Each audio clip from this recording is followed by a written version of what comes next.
Em 1982 eu me mudei do Paraná com a minha família para Dourados, que é a segunda cidade do Mato Grosso do Sul, onde vive a maior aldeia urbana do país, né, com 15 mil índios, 16 mil índios. E ali pela primeira vez eu tive contato com os índios, né? Para mim foi muito surpreendente que ainda houvesse aquele tipo de vida, né, que para mim era tão diferente do que eu estava acostumado. E depois, em 89, quando eu virei repórter, eu morei em Mato Grosso do Sul e morei em Mato Grosso, 2 anos e meio aqui em Cuiabá, e nesse período eu ouvia muitas histórias sobre a ditadura, conversando com os índios, com indigenistas, com antropólogos, e fui coletando essas histórias, né?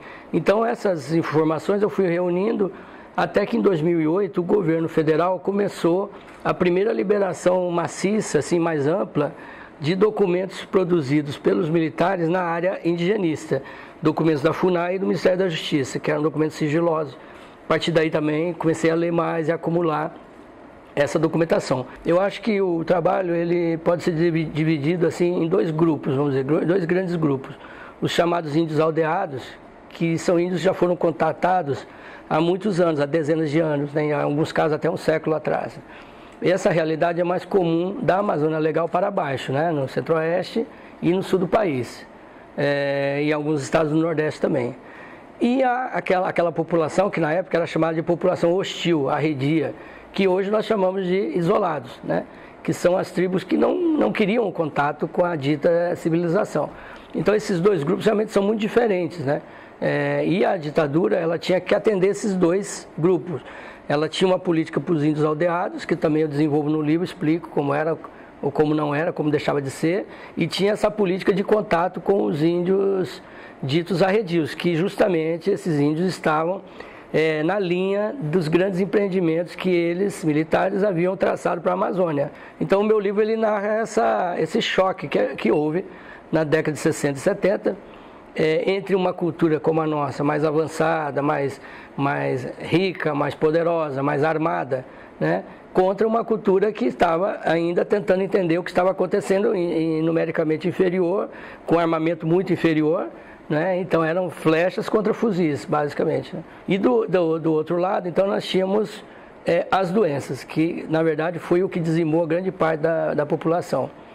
Essas doenças, conforme os documentos da época que eu procuro citar no livro, estão aí agora, esses documentos mostram que o governo tinha noção dos riscos que estava sofrendo, tinha se preparado mal para essas operações, faltava médico, faltava medicamento.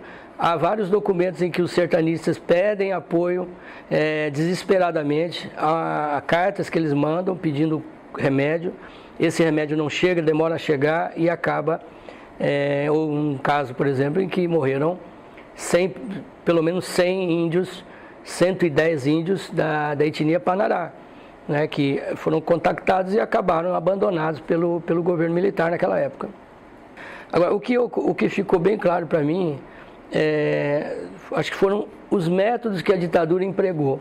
Porque você olhando o conjunto, você olha o quadro geral, você começa a perceber que tinha uma ideia geral por trás de tudo. E esse plano geral é que salta aos olhos. Então, era um plano em que o índio era um mero problema. O índio não participava desse plano. O que fica bem claro é que não havia lugar para ele. As obras chegavam junto com as frentes de atração.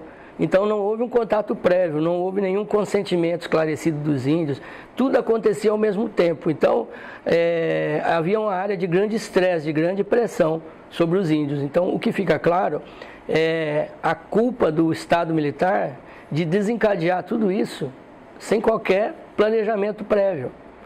Então, quando eu digo que o Estado tem culpa, ele teve culpa porque ele assumiu o risco do que estava fazendo. Um outro aspecto da pesquisa, acho que fica bem claro, é que houve uma estratégia de acobertamento desses fatos. Então, muitas pessoas hoje me perguntam, eu não sabia que tinha ocorrido isso nesse volume, nesse tamanho. Mas não é à toa que as pessoas não sabem. Houve um processo de limpeza dessa história.